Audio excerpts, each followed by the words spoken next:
Hello, ഇന്ന് ഞാനേ ഒരു മധുരപ്പച്ചടി വെക്കുകയാണ് കേട്ടോ. മധുരപ്പച്ചടി വെക്കുന്നതെന്ന് പറഞ്ഞാൽ തണ്ണിമത്തൻ വെച്ചാണ് കേട്ടോ.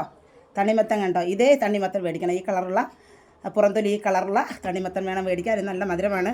പിന്നെ ഇതിൻ്റെ അരി ഒരെണ്ണം പോലും അതിനകത്തിരിക്കാൻ പാടില്ല. അതായത് അതിൻ്റെ നമ്മൾ വിത്തെന്നൊക്കെ പറയത്തില്ലേ, അത് ഒരെണ്ണം പോലും ഇരിക്കരുത്. അത് മൊത്തം നീക്കം ചെയ്യണം. പിന്നെ കട്ടിത്തൈരാണ് കണ്ടോ, കട്ടിത്തൈര്, ഒരു അല്പം പോലും വെള്ളമില്ലാത്ത കട്ടിത്തൈര്, പഞ്ചസാര, പിന്നെ 2 പച്ചമുളക്, 2 ചെറിയ ഉള്ളി, ഇത് രണ്ടും കൂടെ ഇതിനോടൊപ്പം ഇട്ട് നമ്മൾ മിക്സിയിലൊന്ന് ചതച്ചെടുക്കണം. ഒരുപാട് അരഞ്ഞു പോകണ്ട, എന്നാൽ ഒരു തരിതരിപ്പോട് കൂടിയുള്ള പരുവത്തിൽ വേണം നമ്മൾ എടുക്കാൻ. പിന്നെ ഒരു കാര്യം, തൈരിന് ഒരുപാട് പുളി ഉണ്ടാകാൻ പാടില്ല. പുളി വളരെ കുറഞ്ഞുള്ള തൈര് വേണം നമ്മൾ എടുക്കാൻ. ഇത് തയ്യാറാക്കുന്നതിന് വേണ്ടി നമ്മൾ ചട്ടി അടുപ്പി വെച്ചിട്ടുണ്ട്. അതിലേക്ക് ഇനി അടിച്ചെടുത്ത പച്ചമുളകും ഉള്ളിയും തണ്ണിമത്തനും ഇട്ട് കൊടുക്കുകയാണ്. ഒഴിച്ചു കൊടുത്ത് നമ്മൾ ഇളക്കിക്കൊണ്ടേ ഇരിക്കണം, അതിൻ്റെ നീര് വറ്റുന്നത് വരെ. ഇതിൻ്റെ വെള്ളം വറ്റുന്നത് വരെ നമ്മൾ ഇളക്കി കൊടുത്തുകൊണ്ടേയിരിക്കണം.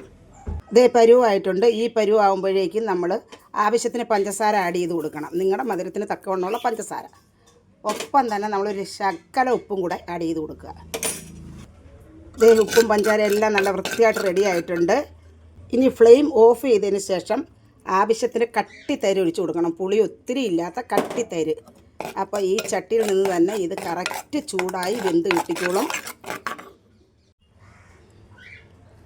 നമ്മുടെ അടിപൊളിയായിട്ടുള്ള തണ്ണിമത്തൻ മധുരപ്പച്ചടി റെഡി ആയിട്ടുണ്ട്. ഇനി നമുക്ക് കടുതാളിച്ചെടുക്കാം. കടുതാളിക്കുമ്പോൾ വറ്റൽമുളകും കടുകും കറിവേപ്പിലയും മാത്രമേ ചേർത്ത് കടുതാളിക്കാവൂ. തണ്ണിമത്തൻ മധുരപ്പച്ചടി ഞാൻ കടുതാളിച്ച് കൊണ്ടുവന്നിട്ടുണ്ട്. അടിപൊളി ടേസ്റ്റാണ്, സൂപ്പറാണ്. നല്ല കുറുകുറാന്നിരിക്കുകയാണ്. കോരി നമ്മൾ പാത്രത്തിൽ വെച്ചാൽ അതുപോലെ അവിടെ ഇരിക്കും. നല്ല ടേസ്റ്റാണ് കേട്ടോ. നിങ്ങളും ട്രൈ ചെയ്യുമെന്ന് ഞാൻ വിശ്വസിക്കുന്നു. എല്ലാവിധ സപ്പോർട്ടും തന്നെ സഹായിക്കുക. ഇനി കാണാൻ പറയും. ബായ്.